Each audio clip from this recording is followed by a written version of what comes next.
partenaires depuis le début. Donc c'est vraiment super et que je remercie vraiment au passage parce que chaque année on a la chance de recevoir des intervenantes et intervenants magnifiques avec qui on passe des magnifiques moments également.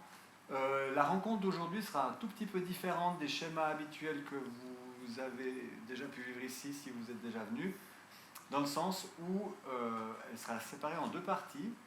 La première partie, notre intervenant que je vais présenter sous peu va se présenter un peu son travail. Donc moi je ne vais pas modérer, il va vraiment... c'est un très grand orateur et magnifique. Donc il va vous présenter lui-même ce qu'il fait. Et la deuxième partie, qui concerne beaucoup plus l'EJMA, du coup, c'est qu'il y a eu un travail qui a été fait avec Nathan, avec nos élèves, 6 de nos élèves qui ont dû, comme on appelle, rescorer, c'est-à-dire faire une musique originale sur des courts-métrages que nous a fournis la Gaumont. C'est des courts-métrages qui suivent tous la thématique de cette année, c'est-à-dire Hope, l'espoir. Et ces élèves, ils ont dû créer une musique originale, chacun sur un film. Certains ont choisi le même film d'ailleurs.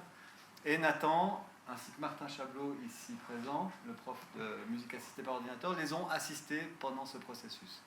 Donc, pendant cette deuxième partie, vous pourrez voir et entendre la musique qu'ils ont fait. Et on espère que les élèves qui ont fait les musiques pourront s'exprimer un tout petit peu à ce sujet-là, comment ils ont vécu le processus de création, et puis ont-ils rencontré des problèmes, si oui, comment les ont-ils résolus, puis Nathan sera évidemment là pour critiquer, et puis surtout souligner tous les aspects magnifiques et positifs de ces musiques de films. On a déjà eu l'occasion de voir quelques-uns. Vous donnez, alors, aux projections. Voilà, superbe. Exactement, ouais. Génial. Donc, sans plus attendre, nous avons la chance aujourd'hui de recevoir Nathan Stornetta, qui a été étudiant ici à l'EMU en batterie, qui ensuite est parti à Londres faire une école à la Royal Academy, faire une école de compositeur de musique de film. Il a ensuite été le compositeur principal et il est toujours des musiques du Puy du Fou. Il a travaillé avec Hans Zimmer notamment, mais beaucoup d'autres. C'est un énorme honneur de recevoir aujourd'hui Nathan Stornetta, que je vous demande de bien vouloir applaudir très fort. Merci beaucoup. Merci mon directeur. Bonjour à tous et à toutes. Merci d'être si nombreuses pour cette invitation des rencontres du 7e art. On va effectivement fragmenter la masterclass en guillemets en plusieurs parties. Je vais vous faire un tout petit résumé de où je viens, pourquoi je fais ce que je fais et comment je le fais. J'ai amené avec moi pas mal d'exemples et puis de dissections de projets pour que vous puissiez un peu entrer un peu plus en détail dans mon processus si ça vous intéresse. Si ça devient trop technique, vous levez la main, vous dites on veut voir des films, on veut arrêter de parler de petits bouts de MIDI qui se déplacent sur un écran d'ordinateur. Et puis en deuxième partie, justement, on fera cet exercice de regarder un petit film comme il était à l'origine, c'est-à-dire dans les années, allez, on est entre quoi là, 50 et 80. Certains avaient du son, certains n'en avaient pas. Et voir ensuite comment on peut transformer l'image grâce à une bande-son. Ce qui est un peu le fil rouge de mon métier et de ma vie depuis que j'ai quitté cette école ici à Lausanne. Donc j'ai fait, pour commencer, un bachelor en batterie jazz. La batterie, vous allez me poser la question, mais comment on fait pour devenir compositeur quand on vient d'un instrument qui n'a pas de notes ?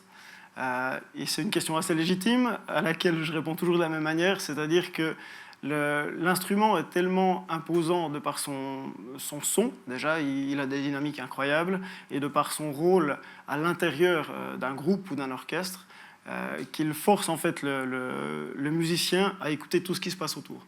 Donc on écoute, j'ai l'impression qu'on écoute un peu moins ce qu'on fait nous, en tant que batteur, et un peu plus ce qui se passe autour. Ça veut dire que dans n'importe quel style de musique, on essaie de se rendre compte de comment fonctionne la grosse caisse avec la basse, la caisse claire avec les trompettes dans du big band, qu'il y a vraiment une espèce de coalition entre l'instrument qui finalement en est une multitude, ça veut dire que la batterie elle-même, c'est déjà un arrangement de musique au sein d'un groupe ensuite qui viendra se coller à toutes ces parties. Donc le fait de jouer de la batterie et d'ensuite être un peu curieux et de vouloir se lancer dans la composition, c'est parce que justement on a cette écoute active qui nous force un peu à déchiffrer, on va dire, à trouver les codes de la musique et comment elle est construite. Donc assez rapidement, grâce à des professeurs qui m'ont intéressé à à explorer plus que le simple pum-chak, comme on le dit quand on commence vraiment la batterie. J'ai pu pousser plus loin. Je suis parti en Angleterre. À la base, je partais pour 2 ans pour faire un master dans une école qui s'appelle le Royal College of Music, avec un programme justement spécifique à la composition pour l'image. C'est-à-dire que les cours étaient vraiment axés sur tous les outils qu'il fallait développer pour ensuite pouvoir intégrer le domaine professionnel de cette branche. Des cours qui passaient de l'électroacoustique à l'orchestration traditionnelle, à travers les Français, Debussy, Ravel, Saint-Saëns, les grands Russes aussi, Tchaïkovski, Prokofiev et plein d'autres. Donc le fait d'avoir pu toucher au jazz et à la musique actuelle en Suisse et ensuite en Angleterre, ouvrir mon éventail d'écoute, en passant par la musique classique aussi, un peu en crash course, comme on disait là, parce que c'est clair qu'en faisant 2 ans de master, on n'a pas toute l'expérience vraiment du classique. Mais pour mon métier, qui est en fait de créer de la musique spécifique à chaque projet, d'avoir en tout cas la base de tous ces codes d'écriture ou d'orchestration et de composition, suffit à ensuite créer de la musique qui ne sera non pas de la musique de concert, mais de la musique qui est synchronisée à l'image. Donc, quand vous allez voir un film, de manière générale, si vous avez une scène qui se situe, on va dire, dans l'époque baroque, vous allez entendre de la musique, si on ne l'a pas pris au contre-pied, mais qui sera peut-être, on va dire, suggérée par l'époque, dont les codes seront présentés dans la nouvelle composition de la bande-son, mais qui ne respectera pas forcément toutes les règles. Donc c'est vraiment un travail hybride que je vous présente aujourd'hui, où on utilise la tradition, ou alors ce que les gens se rappellent, ou on va dire l'image d'Épinal de cette tradition musicale, mélangée à tout ce qui est nouvelle technologie de l'enregistrement, de la production musicale, le cross-genre, c'est-à-dire mélanger vraiment par exemple du classique avec une musique qui viendrait d'autres pays, d'autres cultures musicales différentes. Et je dois vous dire que depuis le début de ma recherche, on va dire sonore, ou ma recherche musicale, c'est vraiment tous ces mélanges de genres et de recherche, en fait, de curiosité qui m'ont poussé à travailler avec autant de gens que j'ai pu, le plus vite possible aussi, et puis à dire oui à tous les projets. Ce que je conseille à tous les étudiants qui sont là, si vous avez des projets qu'on vous propose, budget ou pas budget, temps ou pas temps, retard dans le sommeil ou examen, dites oui à tout, en général ça fonctionne. Alors, je vous déplace la petite dia. À la fin de mes études à Londres, j'ai eu la chance de rencontrer donc Monsieur Hans Zimmer, qu'on connaît pour énormément de bandes-son, y compris celle oscarisée entre Le Roi Lion en 94 et puis Dune plus récemment. Entre-temps, il a fait Dark Knight, Inception, Pirates des Caraïbes. Je pense qu'on n'a plus besoin de le présenter. J'ai pu intégrer son équipe depuis Londres, donc équipe réduite, vu que lui travaille normalement à Los Angeles. Et puis assez rapidement, à force de faire des cafés, brancher des câbles et de faire tout ce que je n'avais pas appris à faire pendant mes 2 années de master au Royal College of Music, eh bien, il s'est un petit peu intéressé à ce que je pouvais faire d'autre. De temps en temps, il partait plus vite, il fallait peut-être finir une séquence, donc lui composait jusqu'à un certain point quand il pouvait. Je reprenais la suite. Et assez vite, il m'a proposé de le rejoindre à Los Angeles. Donc, après mes 2 ans de master, j'ai fait 6 mois avec Hans, qui m'a invité à retourner en fait, découvrir ce vrai monde de la musique de film et blockbuster gros budget de Hollywood dans son centre musical à Santa Monica, où j'ai fait en fait mes armes que j'utilise encore aujourd'hui. Donc pendant 1 année et demie à Los Angeles, j'ai pu rencontrer des musiciens de tous les niveaux, tous les calibres, tous les caractères, toutes les couleurs. Enfin, c'était vraiment d'aller là-bas, trouver ce réservoir de possibilités et de voir à travers l'enseignement de Hans que rien ne se fait sans collaboration.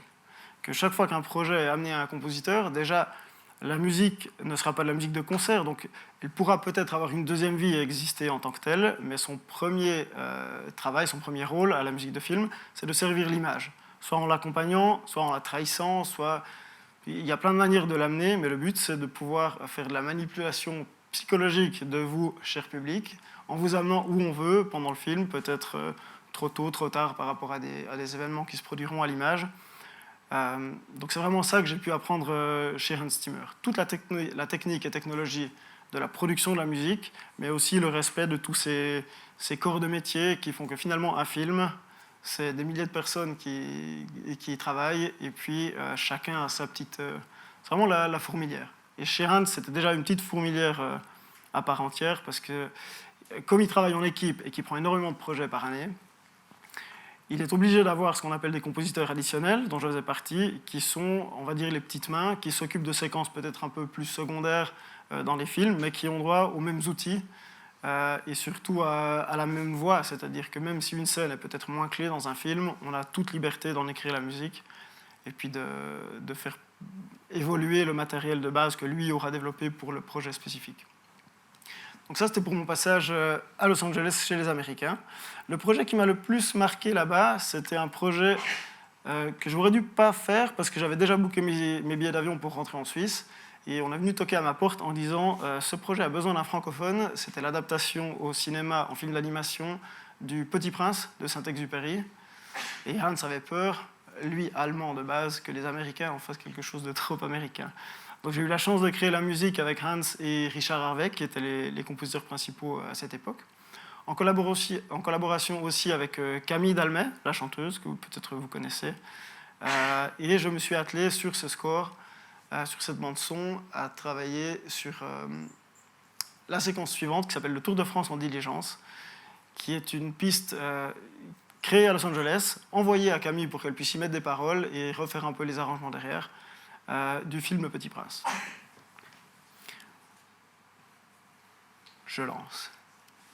Le Tour de France en diligence vont toutes les féeries.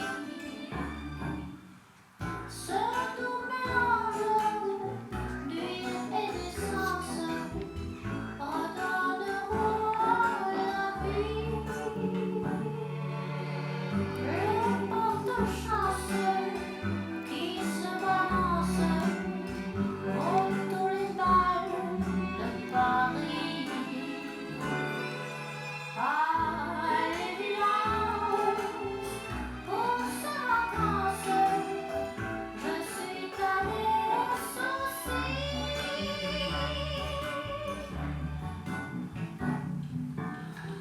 Le suspense, dans son absence, nous donnera le tournis.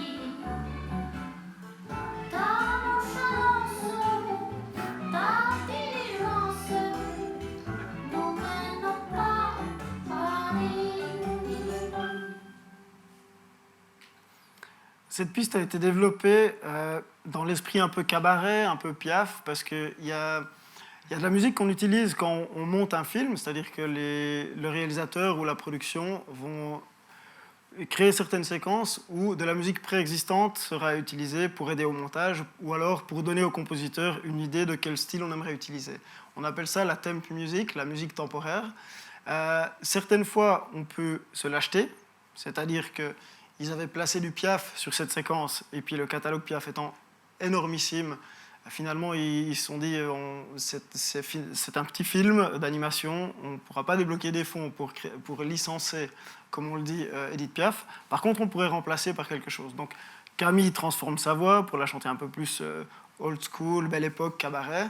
Dans l'orchestration, on est dans quelque chose de très intimiste, ce dont on n'a pas forcément l'habitude avec Hans Zimmer, qui a beaucoup de films qui ont des bandes-sons qui sont d'une générosité assez puissante. Donc, pour vous dire que j'ai pu toucher un peu à tous les types d'orchestration, toutes les couleurs de musique avec Hans. Et pour faire contraste avec ça, je peux vous mettre un extrait de la première piste que j'ai créée pour lui. Hans vient me chercher dans ma salle en disant « On a un nouveau projet avec la NBC, c'est sur un documentaire de boxeurs. » C'était une grosse rencontre à l'époque qui allait se produire. Et on a besoin d'environ 6 minutes de musique pour ensuite faire des petites découpes dans cette musique et sur le documentaire en plusieurs parties, pouvoir les utiliser. Donc quelque chose d'assez contrasté, qui propose plusieurs climats dans la bande-son. Puis je lui dis, bah, pas de problème. Je m'y attelle, de quoi je pars. Et il avait environ 30 secondes de piano, de 3 thèmes, qui étaient forts et puissants, parce que Hans, on sait que sa capacité à la mélodie, elle est assez hallucinante.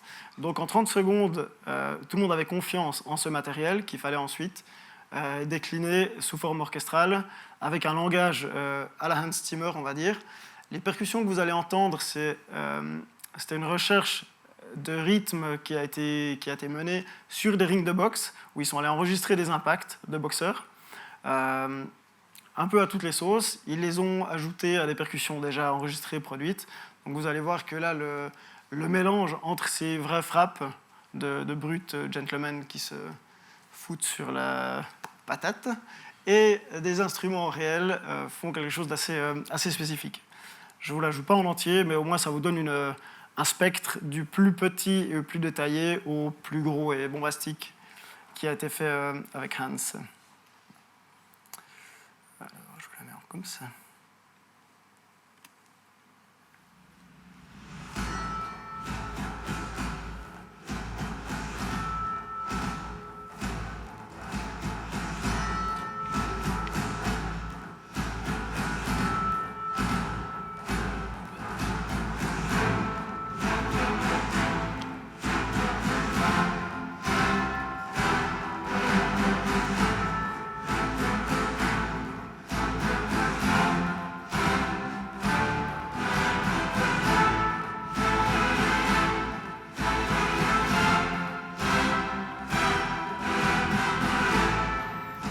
Donc on est déjà plus proche du style de Hans Zimmer qu'on connaît de Gladiator, Pirates des Caraïbes, etc.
Et cette piste a été enregistrée à Londres avec des musiciens du LSO, du Royal Philharmonic, donc vraiment des musiciens triés sur le volet.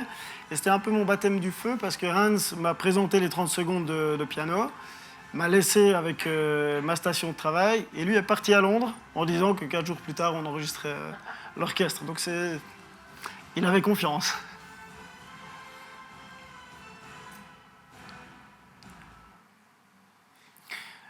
Donc, en rentrant ensuite de chez Hans Zimmer, je suis tombé sur un client fidèle et ami qui s'appelle le Puy du Fou, pour lequel je travaille maintenant depuis 2014. Et c'est un parc à thème qui traite en fait ils font du spectacle vivant, vraiment du théâtre à grande échelle, que ce soit en salle ou à l'extérieur. Et avec eux, j'ai pu continuer d'écrire beaucoup de musique pour ces spectacles.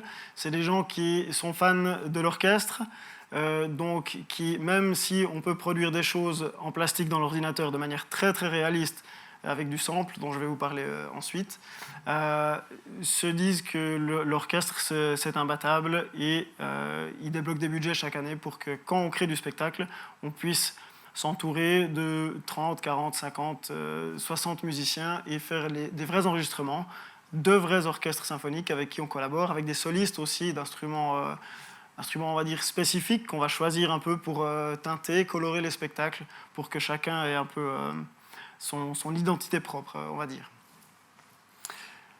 Pour le Puy du Fou, du coup, j'ai dû un peu m'équiper parce que très vite, les projets allaient être réguliers et s'enchaîner. Vous allez voir que pour composer de la musique de film ou de la musique de spectacle, il ne faut pas grand-chose. Il faut un bon réseau de musiciens, que ce soit encore les copains avec qui on travaille à l'EJMA ou alors ceux qu'on a rencontrés le long du chemin, et un home studio. Dans le home studio, il ne faut pas grand-chose, c'est-à-dire un ordinateur caché derrière le porte-partition ici, quelques écrans sur lesquels on pourra voir ce qui se passe dans la session, dans le programme, pour créer cette musique virtuelle et la présenter au client. Un écran sur lequel on aura l'image ou une simulation de ce qui se passera sur scène. Un autre où peut-être les partitions seront déjà en développement, où on peut du coup référencer ce qu'on est en train de programmer et de créer et suivre l'orchestration en parallèle. Un bon système d'écoute. Et puis un chat de studio, mais je crois qu'il n'est pas sur les photos. Quelques synthétiseurs analogiques, un Prophet 5, et puis ici un Moog. Donc en fait, dans une salle un petit peu traitée acoustiquement, et puis on va dire des bonnes idées et un petit peu de technologie, on peut déjà avoir accès à... Comment on va dire ça? Avec très peu de moyens et un ordinateur, on peut créer énormément de choses. Les outils sont à présent pas chers. Composer de la musique, c'est vraiment démocratisé. Il y a énormément de progrès aussi qui ont été faits dans le développement de ces sons virtuels. Donc c'est en fait plus vraiment réservé ce domaine aux gens qui ont fait soit des études très poussées dans la tradition musicale, ou alors qui ont un budget pour s'acheter toute la technologie pour y pallier. Donc on est vraiment maintenant dans je dirais une bonne époque pour se tester à la musique pour l'image ou à la musique synchronisée, comme je l'appelle, parce qu'avec juste quelques idées et des tout petits outils, on peut très vite faire des choses. J'aime bien commencer de travailler au piano. J'ai un piano droit à la maison, simplement parce que le piano, pour moi, c'est un son qui reste neutre. Alors c'est le son du piano, mais il permet, quand on développe un vocabulaire, une thématique, que ce soit mélodique ou harmonique pour un spectacle, il permet, même en jouant le piano, de s'imaginer les autres couleurs qu'on pourrait lui donner. On peut commencer à imaginer de l'orchestration, avec d'autres timbres, hein, de cuivre, de bois, etc., et toujours jouer au piano. Alors que si on passe directement dans la machine et qu'on a accès à tous ces sons, tous ces timbres, il y a souvent le risque que, par réflexe, on entende des choses qui nous plaisent déjà, et le processus de composition, vraiment, se fait moins dans la tête et plus par l'écoute des sons qu'on a dans la machine. Ce qui pose un problème assez majeur, c'est qu'on n'a pas tous les sons de tous les instruments, de toutes les articulations, à tous les volumes, avec tous les timbres. On est limité en fait par les sons qu'on possède dans la machine. Donc pour que la création en fait ne soit pas bridée, assez rapidement je me suis rendu compte que ça valait vraiment la peine de se poser sur un piano, d'y passer quelques heures avec des portées, peut-être 6 portées, où on commence des semblants de contre-mélodies, mais juste pour développer en fait un vocabulaire qui sera assez solide, vu qu'il vient de pas grand-chose, mais quelque chose d'organique, pour ensuite être déployé sur le reste d'un spectacle. Ensuite, on pourra justement lui trouver les couleurs pour que ça fonctionne avec le spectacle, avec ce qu'on veut raconter, et surtout commencer à synchroniser par rapport aux événements du spectacle ou de l'image ou du film. Donc c'est un processus assez... comment on va dire? C'est vraiment un cycle. On commence de pas grand-chose au piano, on prépare dans la machine la version virtuelle, on la soumet au client, producteur, collègue, collaborateur, qui va nous demander sûrement des modifications ou alors valider du premier coup si on a vraiment de la chance. Et au bout de version 10.5, on pourra transformer ce langage informatique des sons virtuels en partitions. Les partitions qu'on pourra amener au studio, en général, elles arrivent devant les musiciens 1 heure avant qu'eux rejoignent leur pupitre. Donc le travail des musiciens de studio pour la musique synchronisée, c'est d'être d'excellents lecteurs. À Londres, ils ont une tradition de lecture qui est folle, aussi car ils ont la tradition du brass, surtout en Nord-Angleterre, où en fait, depuis tout petit, les gens soit sont passés dans un brass band, ou alors, pour le reste de l'Angleterre, dans des comment on dit, les chœurs d'enfants, des maîtrises. Il y a énormément de maîtrises en Angleterre, et en fait, il y a beaucoup d'enfants qui, à travers leur éducation standard, passent soit comme enfants de chœur, ou alors joueurs de brass. Et comme l'élève évolue en fonction de comment on grandit, il y a des joueurs de brass qui savent à peu près tout jouer, et comme les instruments cuivre ont souvent des transpositions différentes, c'est des lecteurs qui sont capables de transposer à vue, de changer d'un instrument à l'autre. Donc en fait, l'Angleterre, pour la musique de film, où on reçoit les partitions au dernier moment, c'est vraiment le nec plus ultra, comme on dit. Donc d'avoir pu faire mon école à Londres, rencontrer Hans Zimmer à Londres, et ensuite pouvoir continuer à travailler avec ces musiciens, ça donne quand même quelques avantages dans la création de ma musique. Si vous écrivez de la musique, je vous conseille d'aller l'enregistrer à Londres. Je vais faire maintenant une petite comparaison entre une séquence qui est programmée, donc avec des samples. La méthode du sampling, c'est en fait d'enregistrer par exemple un groupe de cordes qui jouent tous la même note, à la même dynamique et avec la même articulation. Et ensuite, on va leur demander une autre note avec une autre dynamique, une autre articulation. Et on va faire chaque note avec chaque articulation, chaque note avec chaque dynamique, pour en fait créer un instrument virtuel qui, dans l'ordinateur, nous permettra d'avoir sous les doigts, donc sur le clavier, tous ces instruments. Je vous fais écouter maintenant une version plastique d'une séquence qui a été créée pour un des projets du Puy du Fou. Je vous mets une partition avec, et ensuite on pourra écouter l'enregistrement pour voir quelle est la différence si vous l'entendez, si vous ne l'entendez pas, si vous préférez la version plastique, si vous préférez la version acoustique. On peut débriefer de tout ça dans un tout petit moment.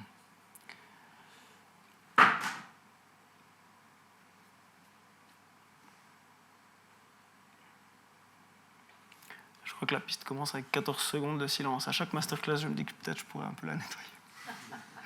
Il y a des questions de 6 secondes qui...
Donc ça, c'était une version en plastique, c'est-à-dire faite uniquement avec l'ordinateur et des samples, donc des samples, des sons virtuels qui réagissent à des inflexions de dynamique, de tempo. J'essaye de ne pas aussi tout caler sur une grille du tempo qui est fixe, parce que dans un orchestre, les gens essayent de respirer ensemble et de changer ensemble. Il y a toujours l'imperfection humaine qui font la perfection musicale. Donc si maintenant je vous passe la piste enregistrée à Londres, vous me direz ensuite ce que vous en pensez.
Des remarques?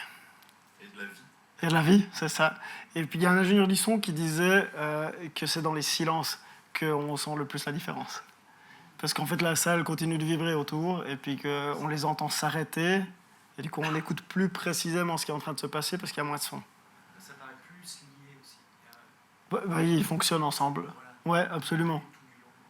Alors, quand on présente la première maquette au client, ils disent « Oui, bah, c'est très beau, c'est bon, on va faire avec ça. » Et ensuite, ils viennent à l'enregistrement où ils l'écoutent à distance, et puis ils comprennent que on peut vite s'habituer à quelque chose qu'on entend, surtout si eux, ils sont en train de préparer le spectacle et ils l'écoutent à répétition, et il y a le risque qu'ils tombent amoureux de certains sons. Et quand on leur présente la version enregistrée derrière, des fois, il faut leur dire que oui, ce sera mieux, et puis qu'ils doivent à présent faire le travail d'oublier ce à quoi ils sont attachés, et puis écouter les musiciens, écouter l'orchestre. Est-ce que le chef a un clic? Le chef a un clic, les musiciens ont un clic. Et il y a des fois où on leur dit, vous savez quoi, pour cette partie, ça peut être un petit peu plus libre, un peu plus roubateau, il y a moins de points de synchronisation, soit à l'image ou dans le spectacle. Et on essaye avec le chef qui aura lui quand même le clic parce qu'on doit respecter un timing pour une scène ou une séquence. Et comme ces musiciens sont très très très très entraînés à jouer au clic, et il y a des fois où même si on leur demande de faire, comme ils disent eux, allez, c'est bon, on peut enfin faire de la musique, des fois c'est moins dedans, c'est moins ensemble, c'est moins... Et c'est vraiment un travail différent, la musique de concert et la musique de studio, en tout cas pour ces musiciens. Du coup, tu envoies le clic avec la variation du tempo? Oui, on programme des clics qui bougent un petit peu. Si ces changements sont trop abrupts, on leur joue d'abord le clic. Donc le clic, c'est le métronome, c'est les petits clics qu'ils auront dans le casque. Et puis ensuite, ils nous disent, c'est bon, on a compris, ou alors on veut l'écouter une deuxième fois, et ils jouent par-dessus. Et là, en l'occurrence, je ne suis même pas sûr qu'il y en avait, mais ils se permettent cette musicalité de malgré tout jouer ensemble, même si le clic est fixe. Ça veut dire qu'ils vont sentir qu'une phrase... Je compare souvent, et c'est peut-être un peu réducteur, mais la musique classique, pour moi, il y a une pulsation, traditionnellement, et aussi le fait d'avoir un chef en face, qui nous présente en fait le tempo plutôt par la phrase et la respiration et le mouvement ensemble. Tandis que dans la musique jazz ou actuelle, on va dire, la pulsation, elle est interne à chacun et on l'appelle plus le tempo parce qu'elle est là pour cadrer, pour planter des piquets. Et ces musiciens-là sont capables de faire les deux. Si on leur présente quelque chose de très produit, très électronique, cette chose sur laquelle on va ajouter l'orchestre, ils seront capables de jouer vraiment comme des machines ou alors groover comme un batteur, comme quelqu'un qui vient de la pop ou ce genre de choses. Et si après on leur demande de retourner dans le territoire de la phrase, du mouvement classique, ils seront aussi capables de le faire. Donc c'est vraiment cette force de caméléon qui nous pousse à chaque fois à retourner chez eux, parce que c'est des bêtes, hein, vraiment. En février cette année, c'est-à-dire il y a à peu près un mois, on est retourné à Air Studio pour un des projets du Puy du Fou, où là on a eu droit à un orchestre de 60 musiciens. J'ai mis le même t-shirt aujourd'hui pour être sûr que vous me reconnaissiez. Je ne l'avais pas vu. Et puis voilà ce qu'un orchestre nous donne à la première ou deuxième lecture en n'ayant pas vu les partitions avant.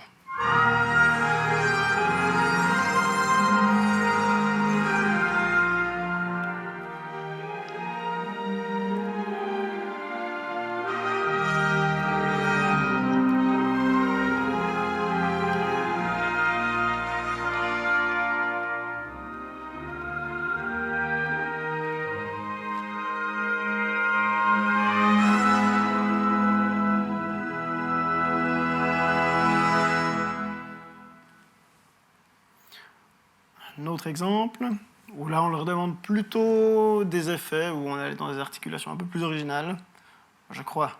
Ou alors c'est la fin du combat. On va voir au chef.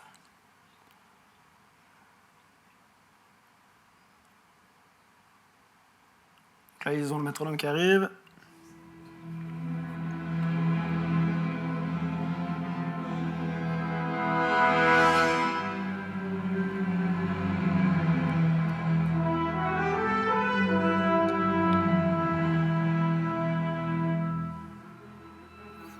C'est de la musique plutôt d'accompagnement de dialogue, où on est en train d'établir des éléments d'action qui vont arriver plus tard.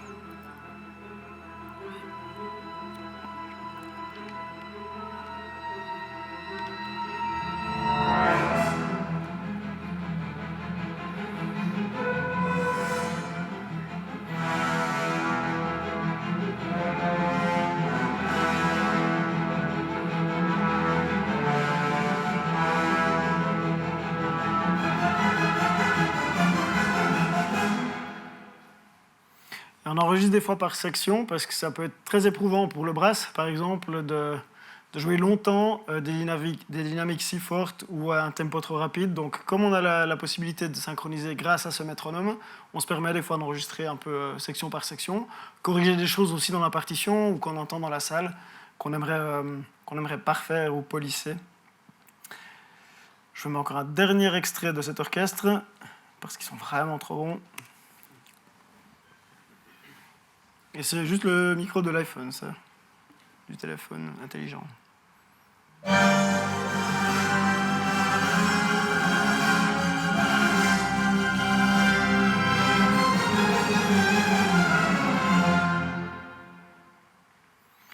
Et ces musiciens, en fait, ont l'habitude de faire beaucoup de musique de film qui, des fois, s'enregistrent pour des raisons de flexibilité au mixage plus tard, par couches séparées. On va faire jouer peut-être les bois d'abord, ensuite les cordes, et ensuite le brass. Et du coup, on fait de la superposition de ces passes, comme on les appelle, pour avoir plus de flexibilité au mix, qui viendra s'ajouter au dialogue, au sound design, donc à tout ce qui est effets sonores, etc. Avec le Puy du Fou, on a un avantage par rapport à la musique de film synchronisée à l'image, parce que, comme le spectacle est loin du spectateur, on peut raconter plus de choses avec la musique. Et comme il y a beaucoup moins de dialogue, parce qu'il se passe beaucoup de choses sur scène, la musique en fait peut prendre une place qui est, on va dire, qui est beaucoup plus descriptive, beaucoup plus narrative, beaucoup plus romantique aussi. On n'a pas peur de déborder. Et puis l'orchestre peut ainsi l'interpréter comme un vrai orchestre. Donc on a souvent des jolis retours de la part de ces musiciens, parce qu'on leur amène de la musique qui est orchestrale, qui est acoustiquement juste, ou plus ou moins juste, si on a fait notre travail correctement d'orchestration dans les partitions. Et à la première ou à la deuxième lecture, normalement, ils devraient pouvoir être capables de s'exprimer. Et puis nous, de retrouver ce qu'on a proposé comme résultat sonore, en tout cas global, aux clients. Donc c'est vraiment une... Je vous parlais de collaboration avant, chacun a son rôle rien que dans la musique ici. Et ces musiciens savent aussi quand donner plus, quand donner moins. Il y a une hiérarchie assez naturelle qui se fait. Et puis c'est vraiment c'est le 2% du métier qui vaut tout le 98% qui va à côté. Parce que finalement, je suis un peu un ermite dans un studio avec quelques machines, mais le temps qu'on peut passer en studio à découvrir cette musique, qu'on a finalement entendue en version plastique, c'est vraiment... c'est pour ça qu'à mon avis, je ne vais pas devenir maréchal Ferrand demain. Question ? Pour passer de l'électronique à l'acoustique, est-ce que tu as un orchestrateur ou est-ce que c'est toi qui orchestres tout et qui fais les partitions pour chacun ? Alors, je travaille avec 2 orchestrateurs qui s'appellent orchestrateurs parce que c'est le jargon de la musique de film. Et ça me permet de transitionner sur la suite ici. Ces orchestrateurs reçoivent ce qu'on appelle un langage MIDI. Le langage MIDI, par exemple, ici, dans les cordes, c'est tout plein de petites notes que j'ai jouées au clavier ou alors à la souris, enfin ce qui était possible de faire pour qu'on voit, pour que je puisse en fait moi entendre mon arrangement comme je l'aimerais. Donc je fais en fait l'orchestration à proprement parler, c'est-à-dire choisir les instruments, les timbres et faire l'arrangement en soi. Il est déjà fait dans ma session. Par contre, avec ma session, moi, je peux tricher. Si je veux entendre des choses un peu plus fort, un peu moins fort, je peux faire ce qu'on appelle du prémixage et utiliser des volumes pour contrebalancer des rapports de force d'instruments qui, dans la vie réelle et dans un studio, seraient un peu déséquilibrés. Donc j'ai encore ces 2 garde-fous qui sont les orchestrateurs, qui reçoivent ce langage un peu charabiesque ici, et qui en font les partitions. Mais ils ont chaque note placée avec les articulations. J'ai ici ce qu'on appelle une expression map qui dit en fait à l'instrument quel type d'articulation jouer. Par exemple, si je vous ouvre les cordes ici, juste pour l'exemple,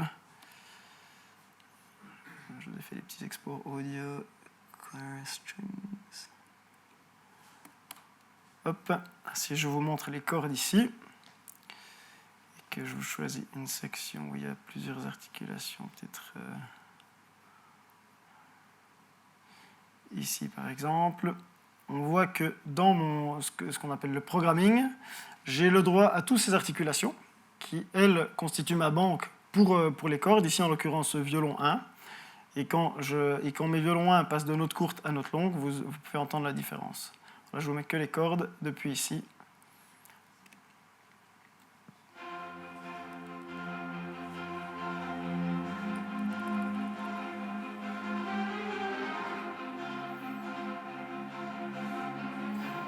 Donc là, les violons sont en spiccato, alors que les basses sont sur le legato.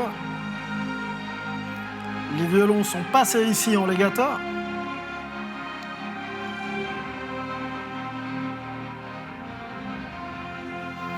Donc tout mon arrangement est déjà fait dans la machine, ce qui permet au client de l'entendre en entier et à moi de pouvoir envoyer tout ce qu'il faut comme matériel pour que les partitions puissent être créées pour les musiciens.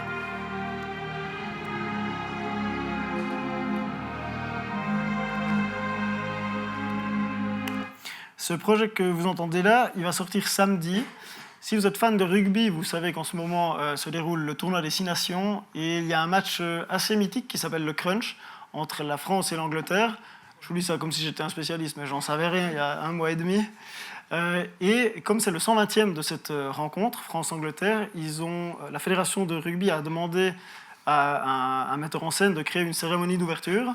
Metteur en scène avec qui j'avais déjà collaboré à l'époque et qui m'a demandé du coup de faire la musique. Donc samedi matin, je me rends au Stade de France pour aller écouter la musique qui sera jouée live par certains musiciens sur scène et le reste en plastique au Parc de France. Vous voyez que dans mon arrangement, je sépare bien les choses pour qu'on puisse en fait se rendre compte de comment c'est construit. Je vous propose de mettre une petite séquence, toute petite, parce qu'après on passera à la deuxième partie, avec toutes les pistes qui jouent, et ensuite vous pourrez choisir quelle piste vous avez envie d'entendre, et on va reconstruire la progression avec toutes les couches musicales que j'utilise dans ce projet spécifique.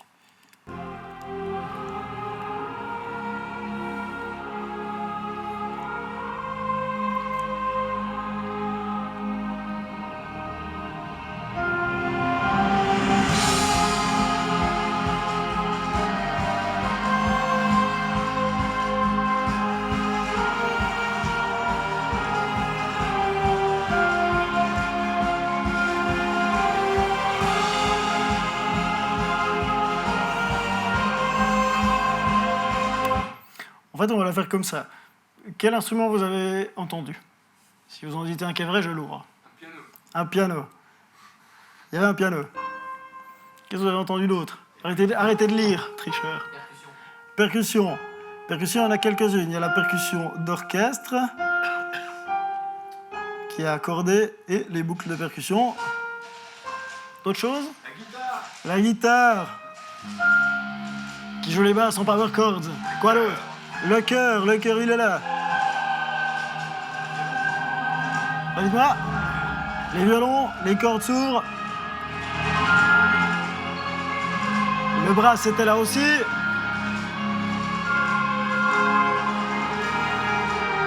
Des boucles électroniques.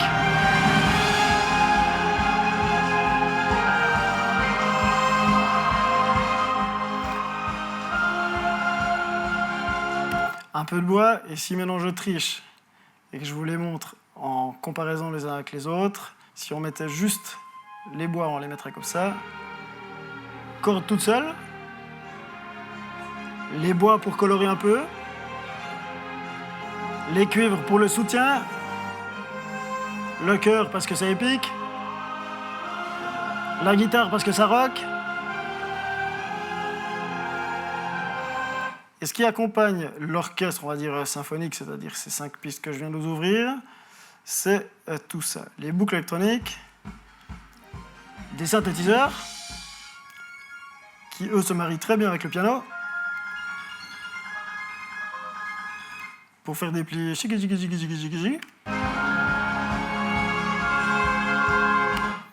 Et il y a du coup, qu'est-ce que je vous ai dit qu'on n'a pas ouvert? Un soutien, parce que la basse acoustique contrebasse, c'est très bien, ça descend très bas, mais c'est pas très propre comme son, c'est pas très défini. Donc pour un peu d'assise, j'ouvre une basse synthétique qui donne un peu de pulsation, un peu de définition et aussi du soutien. Ça c'est avec, ça c'est sans. Je la rouvre.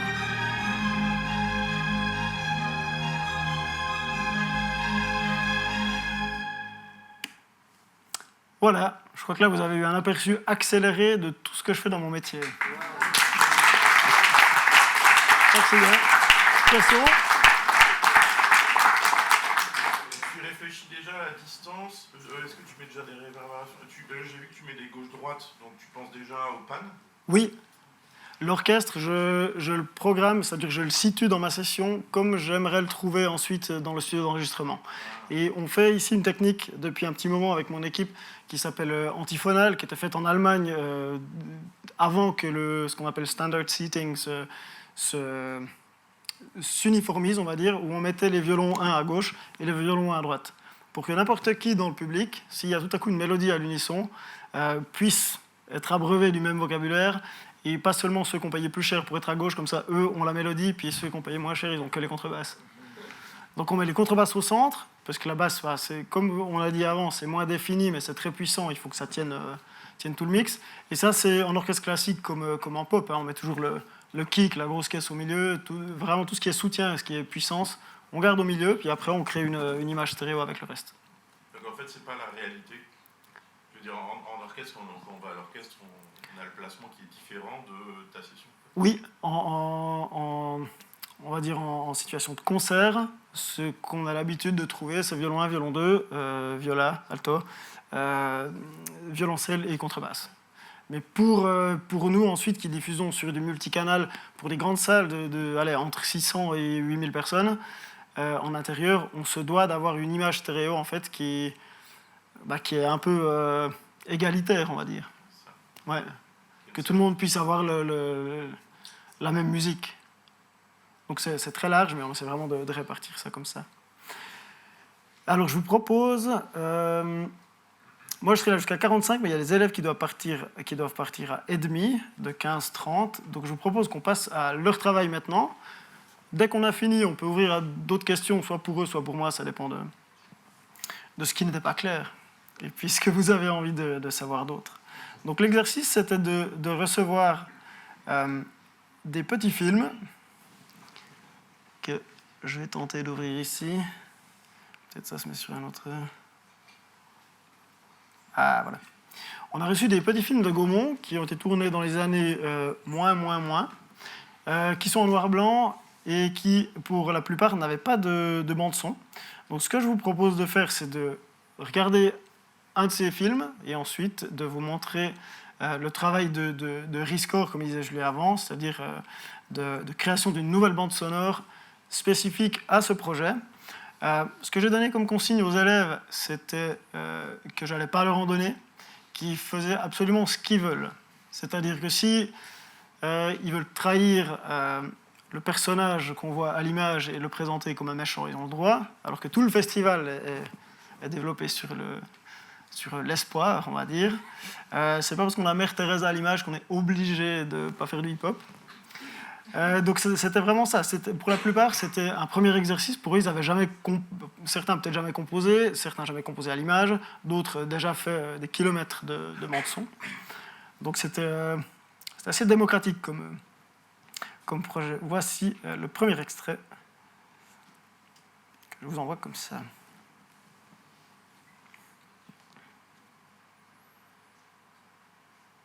C'est pas tout jeune.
Cette première réaction instinctive, sans le son, c'est très long.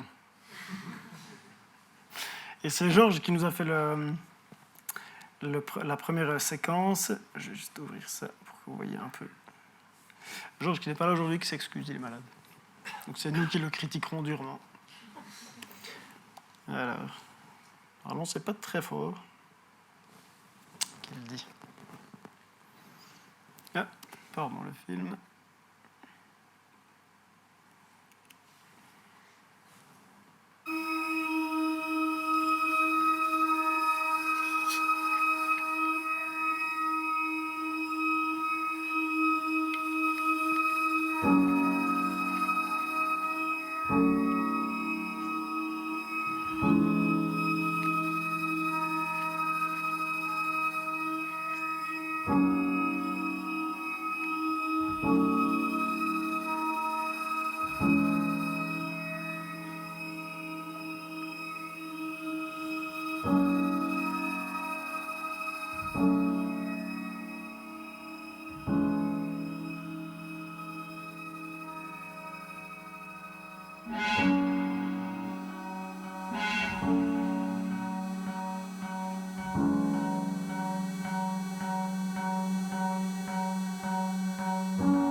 Bravo Georges.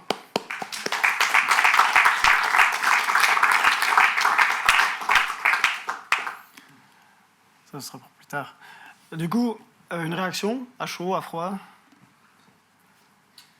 En fait, il y a le son de une guimbarde un peu. C'est une sorte de guimbarde. J'entends un sort de drone. C'est possible. Alors dans la résonance, Georges, je crois qu'il a rien enregistré, donc tout ce qu'on entend là, c'est du synthétique. Ouais. Et il a vraiment pris le parti de faire quelque chose de très moderne, vraiment du synthétiseur. Que ça se passe en Inde, au Népal, au Tibet, pour lui, ça n'avait aucune influence sur la couleur qu'il allait utiliser. Il n'a pas du tout tenté de faire de la fausse ethnomusicologie ou alors de tenter quelque chose de plus culturellement plaçable musicalement. Et c'est un clip ils ont eu le choix en plusieurs clips. Et ça, c'est un clip courageux à prendre parce que moi, je ne sais pas du tout comment je l'aurais abordé. On connaît l'histoire du Dalai Lama, ce qu'il a fait, ce qu'il a tenté de faire, et puis... Non, je disais, en fait, ça crée une tension tout au long. Ouais. Cette note un peu commune tout au long. En drone, comme ça, ouais, absolument. Ouais. Et le fait qu'il utilise cette technique d'accélération à la fin aussi, ça nous amène, nous, quelque part, parce qu'on comprend qu'il y a une progression, et j'ai l'impression que ça aide aussi ce clip à moins se faire ressentir dans la longueur. Quand on l'a regardé vide au début, moi, comme je me mets dans vos chaussures, parce que c'est la première fois que vous le voyez, je me disais, ah oui, si tous les clips font 2 minutes sans silence comme ça va être... on va un peu retomber dans l'émotion.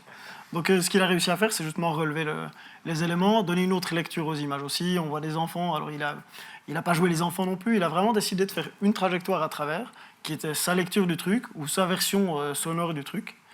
Et puis pour ça, je pense qu'on peut l'applaudir et le respecter.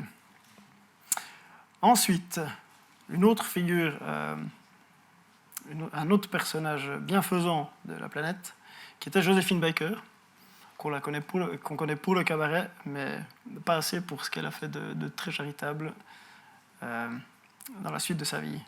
Voici le clip original.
Et en regardant avec vous, je me rends compte que quand on a reçu les premiers fichiers, leur titre, c'était des numéros.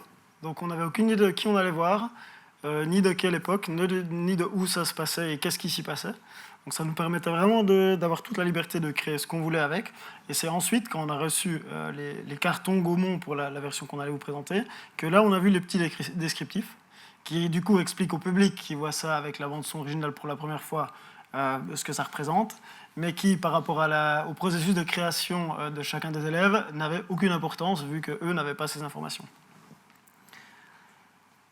Alors, hop, la version de Isaline.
Yes, bravo Isaline.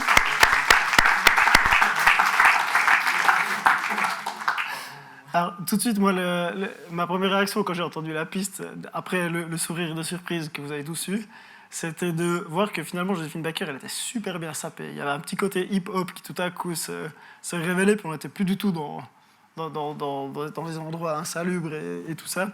Moi, je propose qu'on demande à Isaline comment elle a fait ça, quelle était son idée, quelle était un peu l'approche, qu'elle nous explique le processus. Oui, bonjour à tous. Mon processus, ça me plaisait de faire quelque chose un peu décalé avec la thématique du film. Je regrette d'avoir pas mis plus de temps dessus. C'est vite intéressant à faire. Pardon ? C'est vite intéressant à faire. Oui. Si tu avais eu plus de temps, tu aurais fait quoi d'autre? Tu aurais fait différemment? Tu aurais pris une autre approche? Je pense que j'aurais ajouté des éléments. Ok. Voilà. Parce que là, le côté minimaliste, il fonctionne.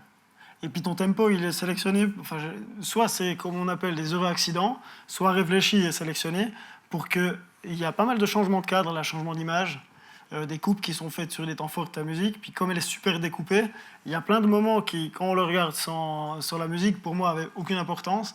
Et dès le moment où on joue avec ta séquence à toi, c'est comme si tu nous proposais un découpage qui est un autre que prévu. Si je vous remets un tout petit exemple au milieu ici, les plans de coupe, de montage. Ah, j'ai perdu chez vous. Pardon.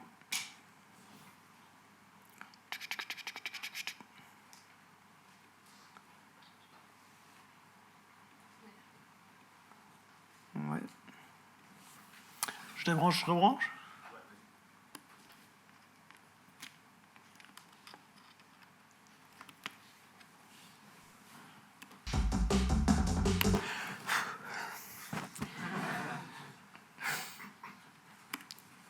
On va juste un peu pour que vous voyez, il y a vraiment des changements d'image qui se font en même temps.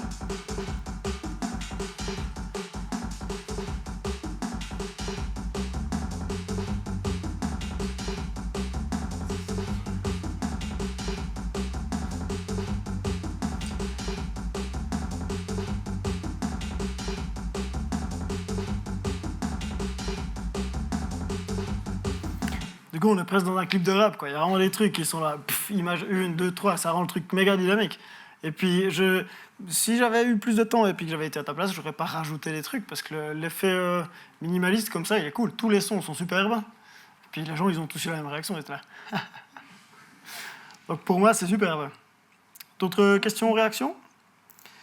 Ensuite, on va passer, parce qu'il doit partir bientôt, à Monsieur Josh, qui a traité... Je vous dis rien, comme ça, vous le voyez.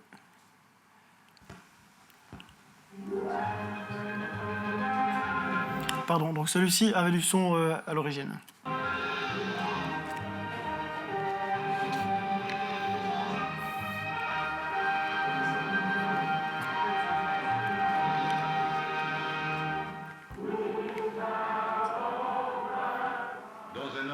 Impressionnant de discipline et de calme, 200 000 Noirs accompagnés de milliers de Blancs défilent dans Washington au son des Negro Spirituals. Leur marche symbolique sur la capitale fédérale est destinée à montrer au Congrès américain combien est urgent le vote qui consacrera la fin de la ségrégation raciale aux USA. Par ce problème toujours en suspens dans le Sud, malgré lois et décisions fédérales, les États-Unis sont aujourd'hui l'un des points chauds du globe et la question noire, à 12 mois des élections présidentielles, pèse déjà lourd dans la balance électorale.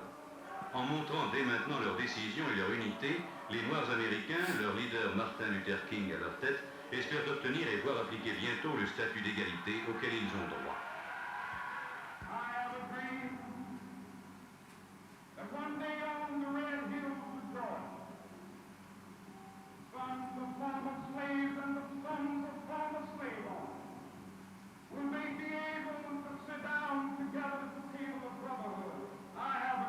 Il y a 100 ans, Lincoln émancipait les Noirs. Donc un sujet assez lourd. Voyons voir ce que Josh en a fait.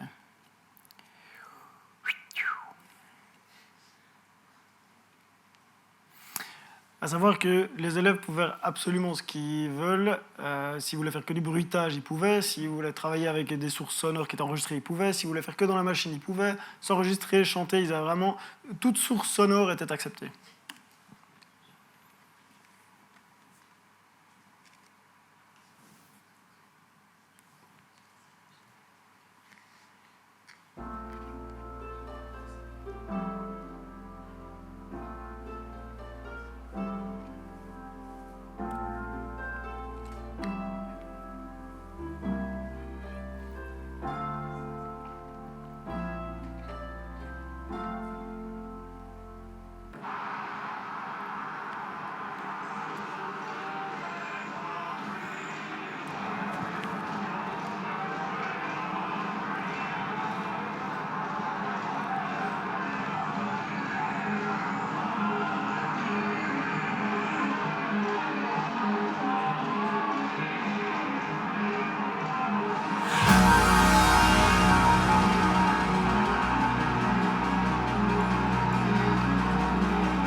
Dramatique.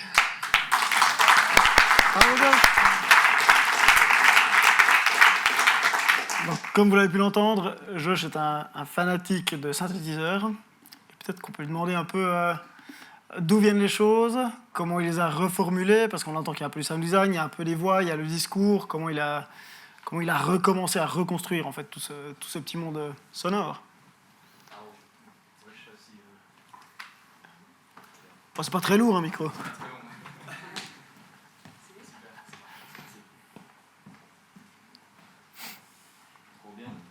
1, 2, yes. Moi, c'était vraiment, quand j'ai vu ce clip, j'étais trop inspiré. Et, mon premier défi, c'était de me dire, vas-y, je vais faire quelque chose que j'ai pas forcément l'habitude de faire. c'est-à-dire faire beaucoup de sound design, et du coup vraiment imager en fait comme je le vois moi et comme je l'entends. Et il faut vous dire que là, à l'instant, je découvrais le son même de la bande son parce que je me suis dit, j'ai pas envie d'avoir de référence. J'ai juste volé le speech de Martin Luther King directement de la bande son juste pour avoir ça. Mais je me suis vraiment dit, il faut que je fasse tous les bruits de foule, il faut que je voie ce que ça donne, il faut que je donne mon ressenti de cette image. Et je voulais vraiment rendre hommage aussi à Martin Luther King et donner un peu ce côté un peu épique à ce qu'il a fait parce que je trouve ça vachement cool. Et quoi d'autre? Ah, c'est cool. De base, j'avais plein de projets, je voulais faire plein de trucs plus stylés, je voulais pas enregistrer la voix de Martin, enfin je voulais pas avoir la voix de Martin Luther King, je voulais m'enregistrer, au final j'ai pas eu le temps. Je voulais aussi avoir des instruments live et malheureusement ça n'a pas pu aboutir, mais Je crois que suis très ça, content du résultat. ça fait assez illusion, non? Non, et puis tu donnes du gravitas, comme tu dis. Tu ponctues les événements entre les phrases, les plans aussi, le dernier sur Lincoln, qui a finalement officiellement un peu commencé le mouvement et puis terminé aussi. Moi, ce que j'aimais bien justement, c'est que tu te permets d'être très grave et très raccord avec la progression Luther King, mais que ça te fait quand même marrer de faire le Evening News d'abord sur le carton de présentation du journal. T'as commencé par quoi? Luther King ou juste le... Le premier truc qui m'a inspiré, c'était clairement Luther King. Il y a un peu 3 passages, comme vous l'avez remarqué. Il y a le passage du téléjournal, il y a le passage de la foule, et il y a le passage Luther King. Mhm. Et le premier book qui m'a vraiment inspiré, c'était le passage Luther King, où je me suis dit, il faut que j'envoie, il faut que ça donne la sauce. Du coup, je me suis retrouvé au piano. J'ai concocté une petite suite d'accords qui était sympa, j'ai dû enlever des accords. Et au début, je me suis dit, je vais faire une suite d'accords qui est très rythmée, très présente. Et au final, j'arrivais pas à trouver. Et je me suis juste dit, mais en fait, ça sert à quoi des mesures dans la vie quand je peux juste caler à l'image? Donc j'ai décidé de caler à l'image. Au début, j'étais pas trop convaincu. Et après, je me suis dit, tu sais quoi, ça va aller. Et après, je me suis lancé dans la partie téléjournal. J'avoue que je voulais faire un peu un truc à part parce que je trouve ça quand même un peu marrant d'avoir ce petit bout qui représente pas du tout Les nouvelles ce qui se d'après. passe vraiment. Ah. Et ça fait un peu ce côté de nous, les petits gens désinformés, apprenons quelque chose de très grand. Il y a beaucoup d'accidents sur cette première partie, notamment j'ai choisi une rythmique un peu aléatoire. Je me suis pas cassé la tête, j'ai vraiment gardé très simple. Au final, il y a plein de bouts de la musique qui connectent avec des temps forts et je m'en rends compte seulement après. Et cette deuxième partie où il y a vraiment les mouvements de foule, là je me suis permis d'aller diguer dans mes quelques centaines de gigas de samples pour trouver des bruits de foule et vraiment essayer de faire une immersion totale de la caméra et du spectateur en fait dans cette foule, notamment avec les personnes qui avancent dans la caméra où il y a des mouvements de son un peu dans tous les sens. Et il y a aussi l'anticipation de cette grande partie de Martin Luther King qui arrive avec ce grand son de synthé qui se construit au fur et à mesure. Et ouais, c'est à peu près tout ce que j'ai à dire sur... Ouais. Là, tu as dit un truc qui est assez important. Quand tu dis que tu veux raconter de l'intérieur, c'est ce qu'on fait en film, parce qu'on est impliqué émotionnellement. Tandis que quand on nous présente les news, comme c'était fait là à l'époque, avec la narration par-dessus, on présente de l'extérieur. Donc toi, ton job avec ta musique, c'est exactement ce que tu viens de faire. De nous avoir placés dans la manifestation et pas de l'avoir raconté. On l'a plus vécu que quand machin il nous dit oui.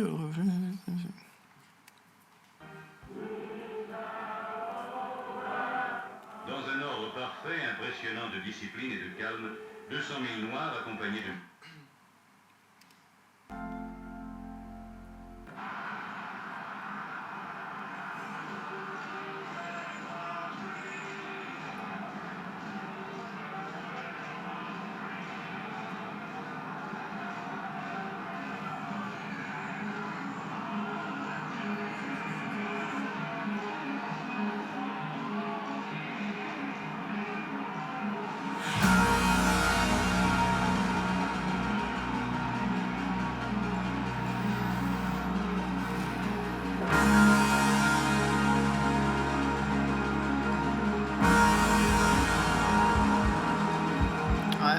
Moi, j'ai l'impression que là, tu nous racontes les choses, tu nous racontes ces gens-là, ce qu'ils vivent, alors qu'avant, on avait juste les news et du coup, on nous racontait ce qui se passait. C'est tout.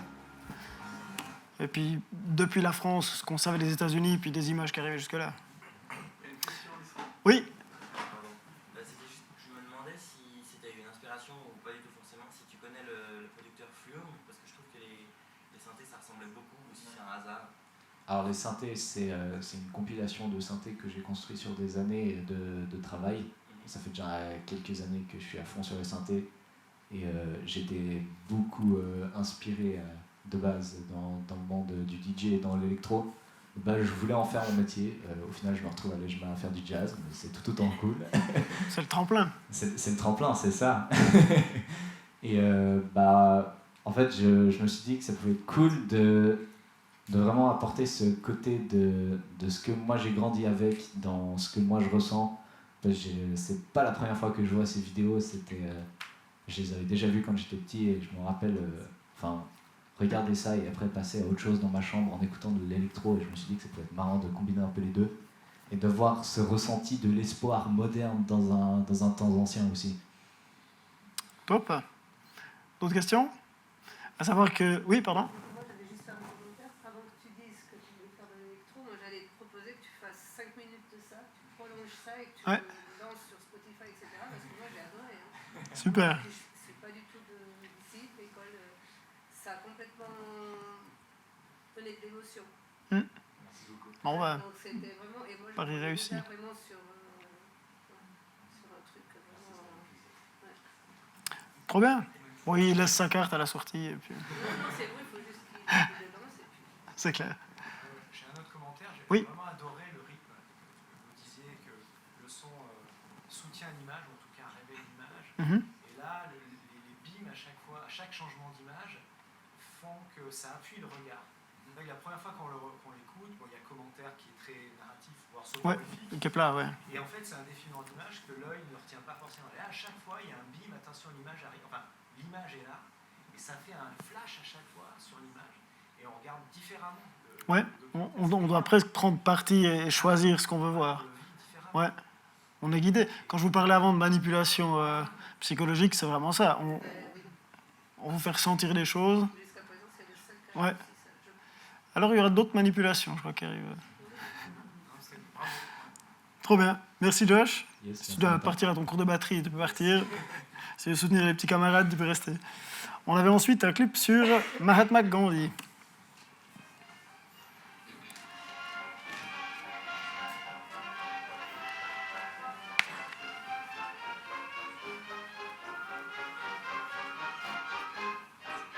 Le Mahatma est accompagné de la poétesse hindoue Naidu, du pandit Malavia et de Miss Slade qui a renoncé aux prérogatives auxquelles lui donnait droit sa naissance. Elle est fille de l'amiral anglais Slade pour devenir la collaboratrice la plus dévouée du maire. Il est accueilli par les associations hindoues de commerçants et d'étudiants, par des journalistes de tout pays, des admirateurs de toutes conditions. Ce n'est pas la première fois que le chef politique de l'Inde vient en France, mais c'est surtout par les œuvres de nos penseurs, de nos savants et de nos écrivains qu'il connaît notre pays et qu'il a appris à l'aimer. À Londres, Gandhi prendra part à la conférence de la table ronde et revendiquera l'indépendance de l'Inde qu'il prétend obtenir sans violence par la seule force de l'éloquence et de sa douce opiniâtreté. Ça, c'était le clip original. Nous avons donc Pierre-André d'IPA Miseré qui nous propose sa lecture de l'arrivée de Gandhi.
Bon, là, la non-violence et l'éloquence, on y croit un petit peu moins. Peut-être qu'on n'entendra que de petits bruits. Ouais, moi, quand j'ai vu ça la première fois, mais tout le monde, on l'a joué en classe. Et il faut aussi applaudir le fait que c'est une clarinette enregistrée. Donc, il a fait une partition de sa clarinette samplée, et puis il l'a enregistrée pour donner ce côté plus vivant, plus réel au truc. Tout le traitement, il nous emmène vraiment dans le style du film noir, comme on l'appelle vraiment. Donc, Gandhi devient le capot. Est-ce que tu veux nous dire 2-3 mots sur son approche? Du coup, de base, mon idée, c'était vraiment d'avoir une esthétique de film de mafieux, donc vraiment le parrain, tout ça, etc. Et au final, c'est pas exactement ça que j'avais en tête, parce que j'ai trouvé 2-3 synthés, des trucs un peu marrants dans le logiciel, et je me suis juste un peu laissé aller. Mais avec cette idée toujours de faire passer pour le méchant, c'était ça mon moteur créatif. Ah, c'est bien détourné en tout cas. Les fausses grosses mouettes, c'est quoi comme son? Les sur ce passage-là, ouais. C'est des synthés marrants. C'est trop bien, j'adore ça.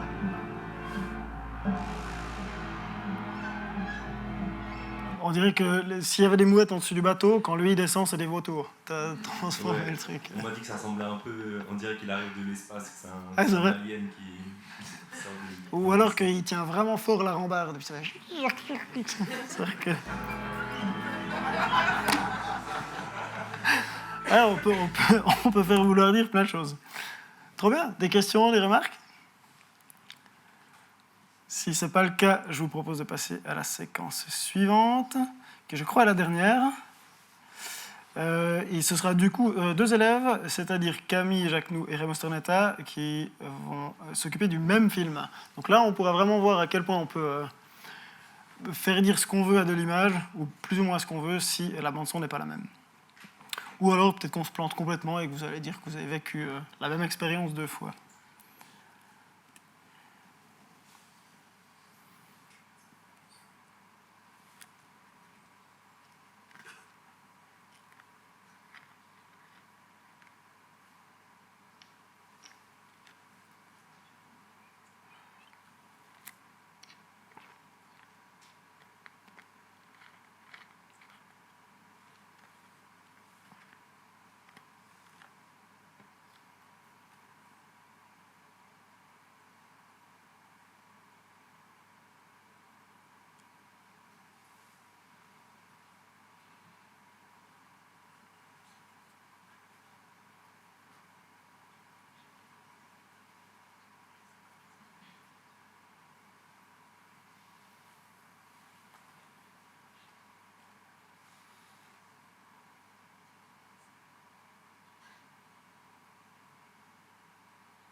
On avait même le temps de voir les plantes pousser à la fin. Hein.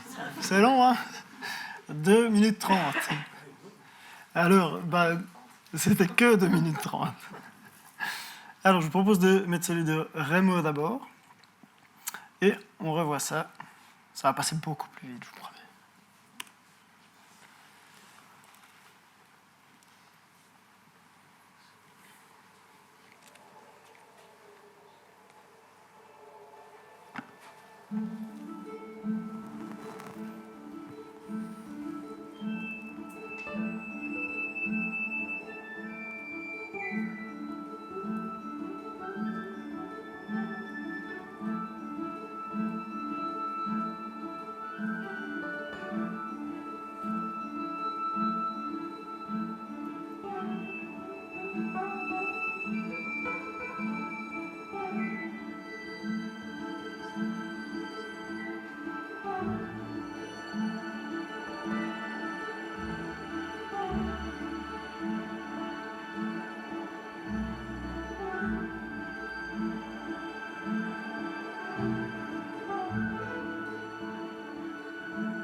Pour moi, là, j'ai vu le soleil, il y avait de la couleur dans l'image, ça sentait bon les fleurs. Enfin, j'ai l'impression que tout à coup, tout a pris vie.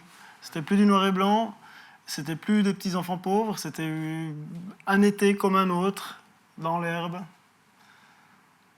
Oui, c'est ça, c'est une super manipulation. Parce que quand on regarde sans la bande-son, voilà, on pense à des orphelins, la difficulté, et puis là, c'est avec la bande-son, la vie reprend ses droits et ils vivent autre chose. Ouais. À l'image, c'est la même chose, mais ils vivent différemment. Et puis, Raymond pourra nous expliquer, mais il y a aussi un aspect dans cette bande-là qu'on a eu un petit peu chez PA déjà, d'avoir des instruments live, où là, je crois que Raymond, il a enregistré du ukulélé, un peu de guitare aussi, je sais plus. D'ailleurs, tu peux nous dire un peu par où tu es passé pour arriver à ce tableau rupestre? Bien sûr. Non, déjà, il y avait tellement d'options. Enfin, le fait que tu nous dises qu'on est le champ libre, c'est bien d'un côté, mais est-ce qu'on va dans la bonne direction de choisir dans quelle émotion on choisit d'aller? Et puis, à la base, je voulais aller dans un truc un peu d'horreur, parce que c'est noir et blanc, c'est très long, je n'est pas hyper inspiré par forcément d'autres trucs. Il y a un gamin qui fait hyper flipper à un moment. On le voit la première fois, pas la deuxième. Donc c'était un peu la solution, ce que je me disais. Et puis le problème c'est que je tapais dessus quand je rentrais le soir après une dure journée d'étape à l'EJMA. Du coup j'ai commencé un peu un sketch d'horreur, sauf que j'arrive le soir à 2 heures et je commence à te bosser dessus, puis c'est la dépression d'entendre un truc encore d'horreur. Du coup, je me suis dit non, je vais pas pouvoir taffer là-dessus pendant un mois et tout. Donc, je me suis dit, je tente autre chose. Et puis, il se trouve que je suis assez fan de tout ce qui est Ghibli, dessin animé, musique de film. Ouais. Puis je crois que c'était toujours avant, j'avais regardé L'Âge de glace. C'est John Powell, qui ouais. faisait la musique, puis j'étais en mode ah putain, c'est un bon mood, puis c'était dans le mood dans lequel j'étais. Et puis du coup, je suis parti un peu là-dessus, plutôt pour raconter une histoire. Ouais. Puis le truc, c'est que j'avais le temps, 2030 c'est ultra long, mais ça laisse le temps d'essayer de raconter quelque chose. Donc, Voilà. En tout cas, je pense qu'on trouve que c'est super. Et il y a aussi un élément, c'est que tu as pris le courage d'inclure une mélodie. Parce que pour l'instant, personne n'avait vraiment fait. Alors, PA un peu, mais elle est moins folk et évidente que celle que tu as choisie, toi, Rémo. Et des fois, c'est difficile de choisir la bonne mélodie parce qu'elle va raconter trop. Et on se dit, mince, on ne laisse pas assez de place à l'image. Alors là, c'est 2 minutes 30, puis il n'y a rien d'autre que la musique, donc on peut se permettre. Et ça marche, parce que la mélodie, c'est ce qui parle à tout le monde. Alors, il y a un mood, il y a un climat, forcément, mais ce dont on se rappelle là, c'est les 3 premières notes. Puis c'est bon, c'était la fin. John Williams en est le grand maître. 3 notes, on sait. Même de Jurassic Park. Pi, c'est bon. Génial. D'autres réactions sur le travail de Réma? Sinon, je vous passe le dernier extrait qui est le même film, mais raconté cette fois par Camille. Le film. Hop.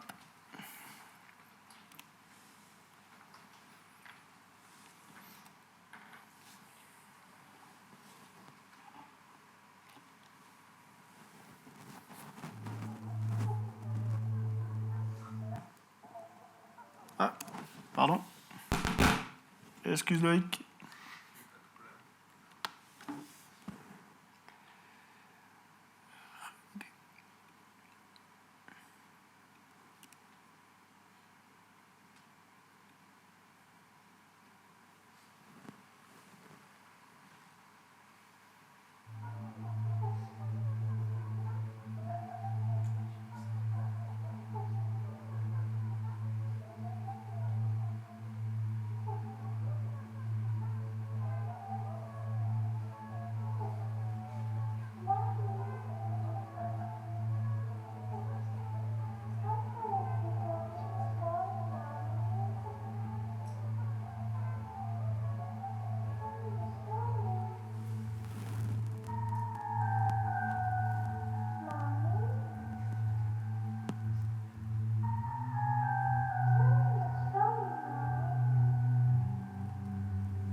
moins envie de partir à la campagne. Hein. Non, trop bien. Moi, ce que j'ai aimé là-dedans, c'est que la progression, elle est... En fait, à la fin, il y a quand même une espèce de côté de nostalgie qui revient, ça redevient un tout petit peu chaleureux. Mais au début, par contre, on n'a pas envie d'y être. Quoi. C'est vraiment le contre-pied par rapport à Remo. Là, on n'aurait pas pu avoir, je pense, sur le spectre des possibles, des choses plus contrastées. Tu vas pas nous expliquer tout ce qui se passait dans ta petite tête? Comme Remo a dit, au début, je suis partie truc horreur, un peu creepy. Et je me suis dit, pour moi, horreur, c'était plutôt très ambiant. Et je voulais pas faire un truc ambiant pendant 2 minutes 30, c'était un peu long. Et après, j'ai pensé, je crois que je suis allée plutôt dans une direction, j'aime bien les trucs un peu dystopiques. Et c'est souvent un peu creepy, mais il y a quand même un peu de l'espoir qu'il y ait de nouveau une vie mieux après. Donc peut-être la fin avec les grosses synthés, c'est plus dans cette vibe-là. Mhm. Et le début, ouais, j'ai eu beaucoup de fun à faire toutes les voix d'enfants. Yes. Mais ouais. T'habites en coloc? Non. Ah. Ils ont dû rire sinon. Non, franchement, moi, c'est ça que j'aime, cette progression on vous prend complètement par les sentiments les plus lugubres au début, et finalement, on se laisse quand même envelopper à la fin. T'arrives presque à nous faire oublier que c'était la catastrophe au début, et puis qu'on ne voulait pas s'y trouver. Donc là, on a une progression qui est assez bien réussie. Du coup, de nouveau, de l'enregistrement mélangé à du synthétique. Donc tout le monde a un peu fait de l'hybride, ce qui est un peu le truc à tester, quoi, parce que ça permet plein de choses, En tout cas, moi, j'ai eu beaucoup de plaisir à les recevoir, et puis on s'est vu 2 fois, une fois où j'ai lancé le projet en disant « faites ce que vous voulez », et puis en revenant en disant « il faut livrer demain ». Et puis, ouais, c'était vraiment des belles surprises. C'est parti dans plein de directions différentes. On a fait l'année passée avec une autre collection d'élèves, c'était aussi parti dans toutes ces directions, donc j'espère que l'épisode se reproduira dans le futur, dans ces mêmes rencontres du 7e art. En tout cas, merci pour l'invitation, merci pour votre patience et intérêt. Je reste pour les questions jusqu'à 47, après je courrai à la gare. Merci à tout le monde.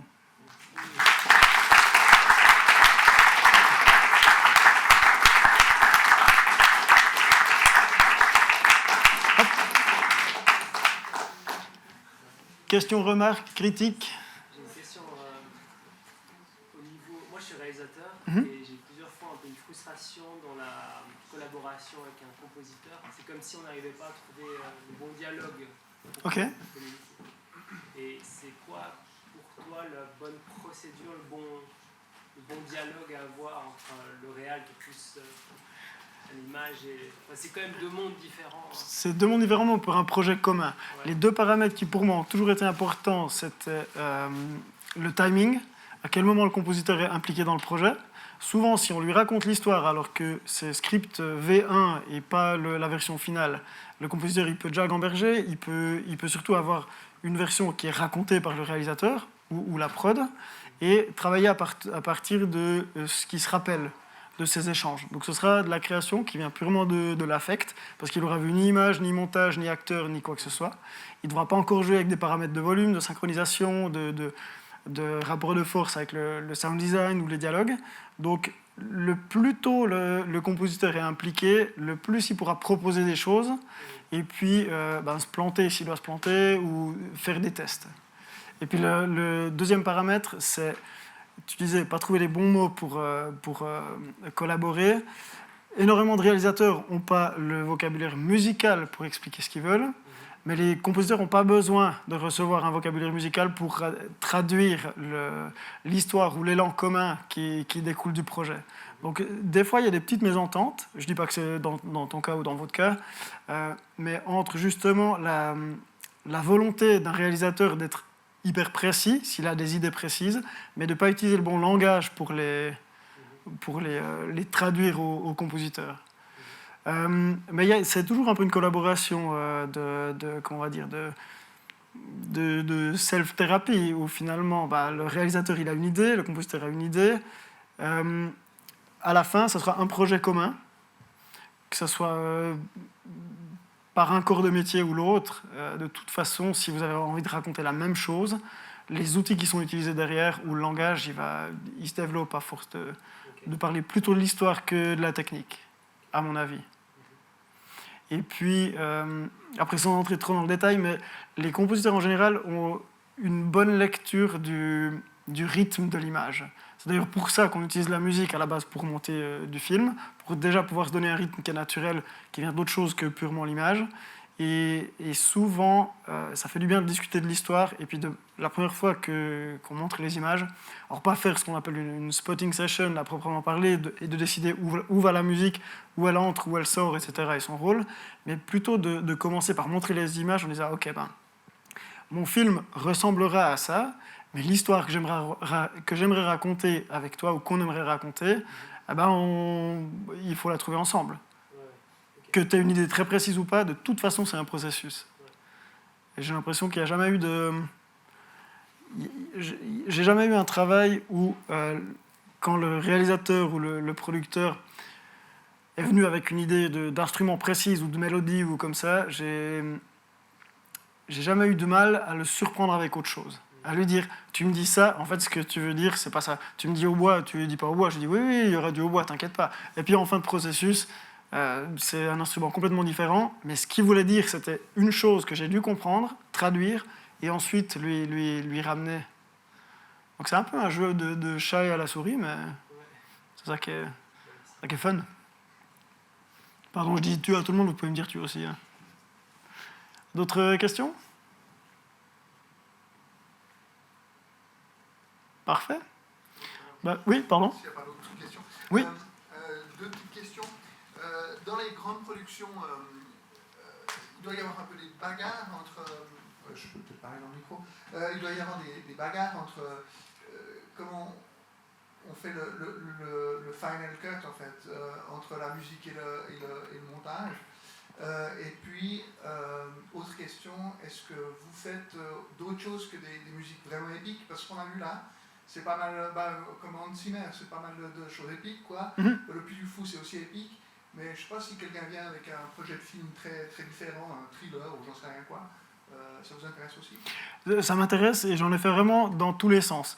Alors pour répondre à la première question, le final cut, il n'existe pas. C'est-à-dire qu'au niveau de l'image, le montage final, vraiment, il peut même changer avant l'étape complètement finale de la musique. C'est-à-dire qu'on a beau avoir tout créé la musique à ce qu'on pensait être le final cut, l'avoir équilibré avec le sound design et puis le dialogue, et ensuite se retrouver à la dernière séance qui s'appelle le dub, où on met en rapport de force ces trois éléments pour faire la bande-son finale, donc la bande-son avec tous les éléments, y compris la musique. Et souvent, le réalisateur, en entendant ça avec le dub ingénieur, va dire « Ah bah finalement, on aimerait enlever un peu de ça, refaire ci, un peu ça ».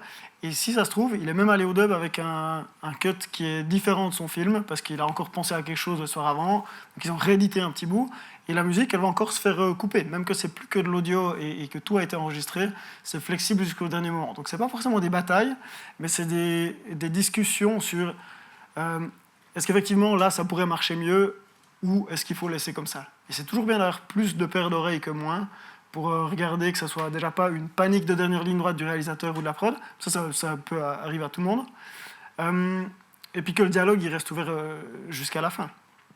Après au niveau du style, j'avais pris avec moi, mais je prends à chaque fois un peu trop de choses avec moi, je vous avais pris du big band, que j'ai fait aussi pour le Puy du Fou, donc là on est purement dans du jazz, 25 musiciens pas plus, et puis on a fait des choses beaucoup plus petites, comme par exemple cet extrait-là, avec lequel je pourrais vous laisser si vous avez 3 minutes pile radio edit devant vous, où là, l'histoire, c'était une histoire d'amour entre un mime tzigane et une future star de cinéma à l'aube du cinéma. Donc on raconte l'arrivée des tziganes avec l'art du cirque et les instruments qu'ils ont amenés avec eux de l'Est, qui se sont mélangés aux, on va dire, les studios Méliès, donc vraiment le début du cinéma noir-blanc. Et au fur et à mesure de cette histoire d'amour, qui au début ne fonctionne pas, on va mettre du son au cinéma et lui mettre de la couleur aussi. Donc là, la musique, elle était très intimiste. Peu de musiciens. Je crois qu'on avait une petite vingtaine de cordes, mais sinon, c'est que des solistes qui ont le loisir de s'exprimer les uns après les autres. Donc si ça vous intéresse de voir ce que je fais quand c'est petit, je peux vous mettre cette petite séquence qui joue avec justement tout ce vocabulaire un peu gypsy, de l'Est, l'Italie, c'est un peu un petit voyage.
Merci.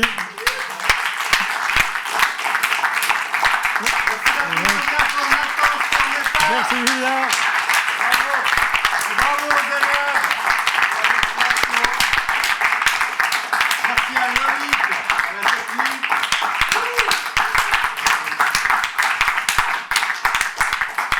Et une magnifique suite de journée à toutes et à tous. Profitez des rencontres 7e art, c'est encore jusqu'à dimanche, je crois qu'il y a encore des choses. Il y a plein de projections, des événements. Et samedi, ici à Légement, on en accueillera deux. Une rencontre à 11h sur la thématique du cinéma et de l'IA, et une autre avec la fameuse Diana Agron de la série Billy. Donc il y a encore des places, je crois, très peu. Donc merci à tous, très belle journée, merci aux rencontres 7e art. Merci bien. Merci.